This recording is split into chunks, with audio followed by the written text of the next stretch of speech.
Hi friends, నేను మీ సీతామహాలక్ష్మి. ఈనాటి కథలకి స్వాగతం.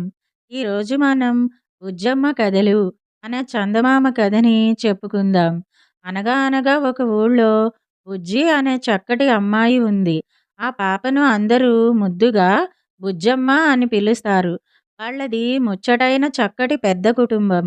ఇద్దరు అమ్మాయిలు, ఇద్దరు అబ్బాయిలు, నానమ్మ, తాతయ్య, అమ్మా నాన్నతో పాటు అంతా కలిసి ఉండే కుటుంబం.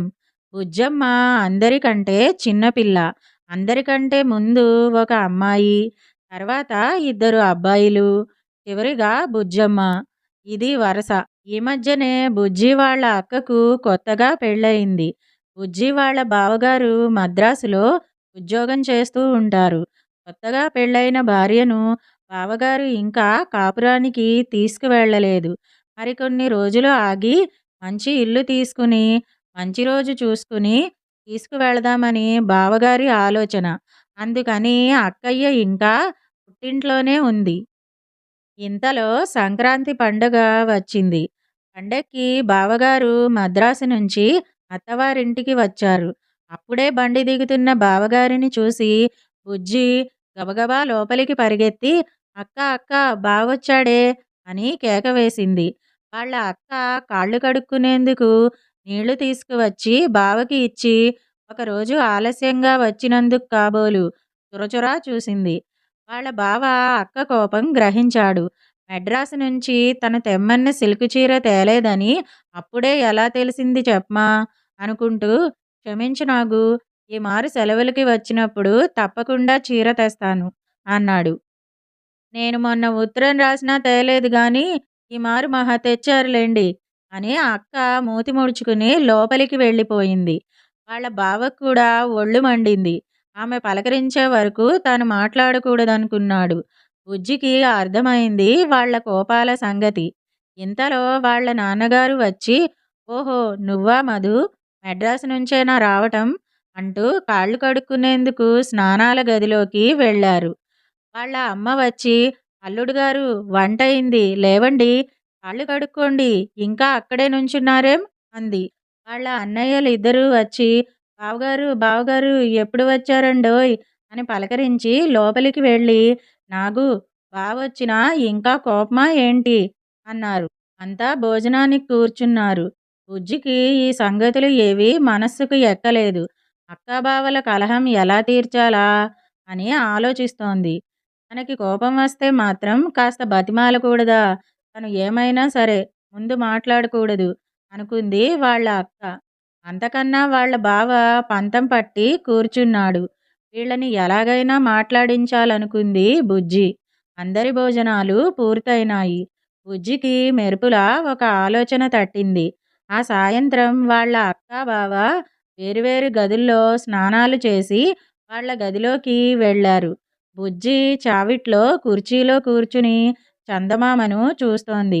పంచె తీసుకుందామని వాళ్ళ బావ పెట్టె తీశాడు. అందులో చీరలు, జాకెట్లు ఉన్నాయి. వెంటనే ఒక చీర తీసుకుని ఇలా ఎందుకు జరిగిందో కనుక్కోవాలని భార్య వైపు చూశాడు. వాళ్ళ అక్క చీర కోసమని తన పెట్టె తీసింది. అందులో షర్టులు, ప్యాంటులు, పంచెలు ఉన్నాయి. వెంటనే ఒక పంచె తీసుకుని ఇలా ఎందుకు జరిగిందో కనుక్కోవాలని భర్త వైపు తిరిగింది. కోపం ఆమె విశాలమైన కళ్ళల్లో తాండవం చేస్తూ ఉంది. ఇద్దరూ ఒక్కమారే ఏమిటిది అంటే ఏమిటిది అనుకుని ఒకరినొకరు అతి కోపంగా చూసుకున్నారు. ఈ బట్టలు ఎవరు మార్చారు అంటే ఎవరు మార్చారు అనుకున్నారు. అప్పుడు బుజ్జి కుర్చీలోంచి లేచి, అక్కా బావ అల్లరి పిల్లల్లారా, చిట్టి చిట్టి కోపాలు తాపాలు మానండోయ్, ఊరికే బుడిబుడి యుద్ధాలు మానండోయ్, కలిసిమెలిసి ఉండండోయ్ అని పాడుతూ చప్పట్లు వేయడం మొదలెట్టింది. ఈ పాట వినేసరికి వాళ్ళిద్దరి కోపం మంచులా మాయమైంది. ఇద్దరూ బుజ్జిని ఎత్తుకున్నారు. అప్పుడు బుజ్జి, అక్కా బావా, నేను చేసిన గమ్మత్తేమిటో మీకు తెలిసిందా అన్నది. ఇప్పుడు ఇద్దరిలో ఎవరూ ఓడిపోలేదు. మీ ఇద్దరూ ఒక్కసారే మాట్లాడారు కూడాను. ఇంకా హాయిగా మాట్లాడుకోండి. ఎప్పుడూ కలహించుకోకండేం అని కలువ పువ్వులా నవ్వుతూ తీర్పు చెప్పింది. ఇప్పుడు అర్థమైంది అక్కా బావలకి. వాళ్ళ బట్టలు అలా ఎందుకు మారాయో ఒక్క మాటు ఇద్దరూ నవ్వుకున్నారు. ఇదండి 'బుజ్జమ్మ కథలు' అనే కథ.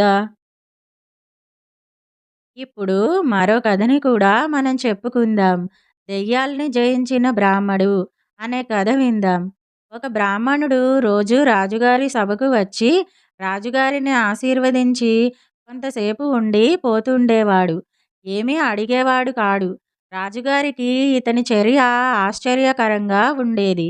ఒకనాడు బ్రాహ్మడు మామూలు ప్రకారం రాజుగారికి నమస్కారం చేసి తిరిగి వెళ్ళిపోవడానికి వెనక్కు తిరుగుతున్నాడు. అప్పుడు రాజుగారు, "ఏమయ్యా బ్రాహ్మడా! రోజూ ఎందుకిలా చేస్తున్నావు?" అని అడిగారు. "ఏదో ప్రభువుల వారిని ఆశ్రయిస్తే ఏదైనా చిన్న భూమి దయచేయిస్తారని" అన్నాడు బ్రాహ్మడు నట్టుతూ.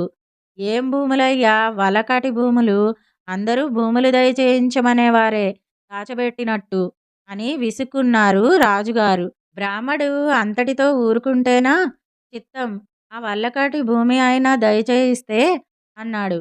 బ్రాహ్మడి పట్టుదల చూసేసరికి రాజుగారికి నవ్వొచ్చింది. ఆ సంతోషంలో సరే తీసుకోవయ్యా ఆ వల్లకాటి భూమి అన్నాడు. వెంటనే బ్రాహ్మడు వల్లకాటి భూమి వద్దకు వెళ్ళాడు. అక్కడ పెద్ద పెద్ద చెట్లు, తుప్పలు ఉన్నాయి. సరే, ముందు ఈ చెట్లు, తుప్పలు నరికేస్తే తర్వాత ఏదైనా పండించుకోవచ్చు అని అనుకున్నాడు. ఒక పెద్ద గొడ్డలి తెచ్చి అక్కడ ఉన్న ఒక పెద్ద చింత చెట్టు కొట్టడం మొదలుపెట్టాడు. చెట్టు సగం తెగక ముందే దాని మీద ఉన్న దెయ్యాలన్నీ దిగి వచ్చాయి. "ఏమయ్యా చెట్టు కొడుతున్నావు? నిన్నేమి చేస్తామో చూడు" అని దెయ్యాలు బ్రాహ్మణ్ణి బెదిరించాయి. బ్రాహ్మడు మాట్లాడలేదు. "ఏమయ్యా మాట్లాడవేం" అని గద్దించాయి దెయ్యాలు.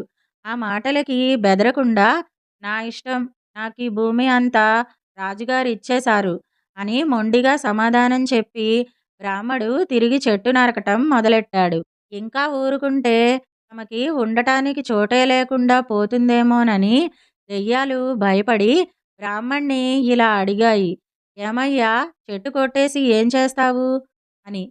"నా ఇష్టం, నేను ఇందులో నువ్వుల చేను వేసుకుని సాలుకు 4 గరిసెలు నువ్వులు పండించుకుంటాను" అన్నాడు.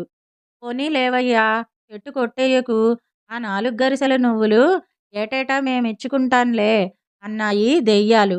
సరే అని బ్రాహ్మడు ఇంటికి పోయాడు. అప్పటినుంచి ఏటేటా శ్రమ లేకుండా 4 గరిసెల నువ్వులు కాళ్ళ ముందుకు వస్తుంటే హాయిగా పూలరంగడులాగా కాలక్షేపం చేస్తున్నాడు బ్రాహ్మడు. కొన్ని సంవత్సరాలు పోయిన తర్వాత ఆ దెయ్యాల ఇంటికి ముసలి దెయ్యం ఒకటి చుట్టరికానికి వచ్చింది. సరిగా అవి నువ్వులు ఇవ్వవలసిన రోజులు. కాబట్టి దెయ్యాలన్నీ మంచి హడావిడిగా నువ్వులు పోగు చేస్తున్నాయి. ఇదంతా చూసి ముసలి దెయ్యం "ఏమిటి కథ" అని దెయ్యాల్ని అడిగింది. అవి సంగతంతా చెప్పాయి. అప్పుడా ముసలి దెయ్యం "ఏమిటి, మీకు మతులు పోయినట్టున్నాయి. ఒక బ్రాహ్మడికి జడిసి ప్రతి ఏటా ఒళ్ళు పులిసేటట్టు నువ్వులు పోగు చేసి వాడికి సమర్పించడమా? ఉండండి, ఇప్పుడే వెళ్ళి ఆ బ్రాహ్మణ్ణి బెదరగొట్టి ఈ రోజు నుంచి నువ్వులు ఇచ్చుకో అక్కర్లేకుండా చేస్తాను" అంది. ముసలిదెయ్యం మాటలు విని దెయ్యాలన్నీ సంతోషించి దాన్ని ప్రయాణం కట్టించి బ్రాహ్మడింటికి పంపాయి. మన బ్రాహ్మడికి పని పాటు ఏమీ లేదు గనుక ఇంట్లో కూర్చుని హాయిగా పాదులు పెట్టి కూరగాయలు పండిస్తున్నాడు. అక్కడికి రోజూ ఒక గేదె వచ్చి ముందు వాకిట్లో పెట్టిన బచ్చలి పాదు తినేస్తుండేది. ఆనాడు బ్రాహ్మడు గేదె పని పడదామని తలుపు చాటున పెద్ద కర్ర పట్టుకొని నిల్చున్నాడు. అతనికి ఏదో గుమ్మం దాటుతున్న అలికిడి వినిపించింది. వెంటనే బలంగా కర్రతో ఒక్క పెట్టు పెట్టాడు. "అమ్మో!" అంది ముసలి దెయ్యం. పాపం బ్రాహ్మణ్ణి బెదిరించడానికి వచ్చి అదే దెబ్బతింది. గేదె అనుకొని దెయ్యాన్ని కొట్టేశానే అని బ్రాహ్మడు మనస్సులో విచారించాడు. కానీ పైకి ఏమీ కనబరచకుండా గంభీరంగా "ఏం, ఎందుకొచ్చావ్" అని గద్దించి అడిగాడు. ఇంకా చేతిలోనే ఉంది కర్ర. మళ్ళా కొడతాడేమో అనే భయంతో ముసలి దెయ్యం "నువ్వులు" అంది. "ఏవి, తెచ్చావా" అని దబాయించి అడిగాడు బ్రాహ్మడు. అప్పుడు దెయ్యం "కాదు కాదు, నువ్వులు ఇమ్మన్నారా, లేక నువ్వుల పప్పు చేసి ఇమ్మన్నారా" అని అడగటానికి వచ్చాను అంది జడుస్తూ. సరే, నువ్వుల పప్పే చేసి తెమ్మను అన్నాడు బ్రాహ్మడు. బ్రతుకు జీవుడా అని ముసలి దెయ్యం బ్రాహ్మడి దగ్గర నుంచి ఇంటివైపుకు మరలింది. కానీ దాని మనస్సులో బాధగానే ఉంది. ఇంటికి రాగానే దెయ్యాలన్నీ సంతోషంతో దాని చుట్టూ చేరి ఏం జరిగింది? ఏం జరిగింది? బెదిరించావా? ఏమన్నాడు? అని ఊపిరి సలపకుండా ప్రశ్నలు వేశాయి. ముసలి దెయ్యం నీళ్లు నములుతూ నన్ను చితగ్గొట్టాడు. నువ్వులు అక్కర్లేదు. ఆ 4 గరిసెలు నువ్వుల పప్పు చేసి తెమ్మని మీతో చెప్పమన్నాడు అంది.